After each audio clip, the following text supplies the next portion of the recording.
ವಿಶ್ವನಾಯ್ಕಲ್ಲ. ಈಗಾಗಲೇ ನಮಸ್ಕಾರ, ನಾನು ನಾಗರಸಿದ್ಧ ಶೆಟ್ ಅಂತ. ಈಗಾಗಲೇ ಇವರು ಬಬ್ರುಲಿಂಗೇಶ್ವರ ಕುಮಟ ಇವರ ಒಂದು ಮೇರು ಕಲಾವಿದರಾದಂತಹ ವಿಶ್ವನಾಯ್ಕ ಅವರು ಈಗಾಗಲೇ ನಮ್ಮ ಯೂಟ್ಯೂಬ್ ವಾಹಿನಿ ಮುಖಾಂತರ ತಮ್ಮ ಒಂದು ಅನಿಸಿಕೆಯನ್ನು, ಇಷ್ಟು ದಿನದ ಒಂದು ನಾಟಕ ಮಾಡಿದಂಥ ಅನಿಸಿಕೆಯನ್ನು ಹಂಚ್ಕೊಳ್ಳೋಕೆ ಇಷ್ಟಪಡ್ತಾ ಇದ್ದಾರೆ. ಹಂಚ್ಕೊಳ್ಳಿ ಸ್ವಲ್ಪ ನಿಮ್ಮ ಮುಂದೆ ಈ ದಿನದಿಂದ ಯಾವ ರೀತಿ ನಡ್ಸ್ಕೊಂಡು ಬಂದಿದ್ದೀರಿ ನಾಟಕವನ್ನು, ಅದ್ರ ಬಗ್ಗೆ ಸ್ವಲ್ಪ ನಿಮ್ಮ ಇದನ್ನು ಹಂಚಿಕೊಳ್ಳಿ ಅಂತ ಹೇಳ್ಬೋದು.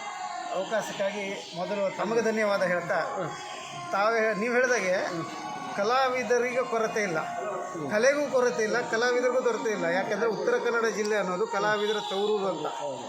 ಯಾಕೆಂದರೆ ನಮ್ಮ ಊರಲ್ಲಿ ಪ್ರತಿಯೊಂದು ಮನೆಯಲ್ಲೂ ಕಲಾವಿದರಿದ್ದಾರೆ. ಹಾಗೆ ಈಗ ನಮ್ಮ ತಂಡ ವಿಶೇಷವಾದದ್ದು ಯಾಕೆಂದರೆ ಪ್ರತಿಯೊಬ್ಬರು ಅನುಭವಿ ಕಲಾವಿದರೇ. ಈ ನಮ್ಮೊಟ್ಟಿಗೆ ಶಶಿಧರ್ ಪಡ್ಕರ್ ಅಂತ ಇದ್ದಾರೆ, ಅವರು ಲೇಖಕರು ಕೂಡ. ಈಗಾಗಲೇ 6 ನಾಟಕಗಳನ್ನು ರಚಿಸಿದ್ದಾರೆ ಮತ್ತು 7ನೇದು ತಯಾರಿಯಲ್ಲಿದ್ದಾರೆ. ನಮ್ಮ ಪ್ರತಿಯೊಬ್ಬರು ಯಾರೂ ಅನನುಭವಿಗಳಿಲ್ಲ. ಹಾಗೆ ಇಂಥದ್ದೊಂದು ಚಂದ ತಂಡ ಮಾಡಿಕೊಂಡು ಈ ವರ್ಷ ಪ್ರಥಮ ಪ್ರಯತ್ನ ಅಂತ ಬಬ್ರುಲಿಂಗೇಶ್ವರ ಗೆಳೆಯರ ಬಳಗ ದೇವಗುಂಡಿ ಕುಮಟ ಈ ಹೆಸರಿನೊಂದಿಗೆ ವಿಶ್ವಶಕ್ತಿ ದೇವಸ್ಥಾನ ಶಿರಾಲಿ ಭಟ್ಕಳಕ್ಕೆ ಬಂದಿದ್ದೇವೆ. ಇವತ್ತು ನಮ್ಮದು ಈ ವರ್ಷದ ಪ್ರಥಮ ಪ್ರಯೋಗ. ತಮ್ಮೆಲ್ಲರ ಆಶೀರ್ವಾದದಿಂದ ಈ ನಾಟಕ ಯಶಸ್ವಿಯಾಗಲಿ ಅಂತೇಳಿ ತಮ್ಮಲ್ಲಿ ಶ್ರೀ ದೇವರಲ್ಲಿ ಪ್ರಾರ್ಥನೆ ಮಾಡ್ಕೊಳ್ತಾ ಇದ್ದೀವಿ.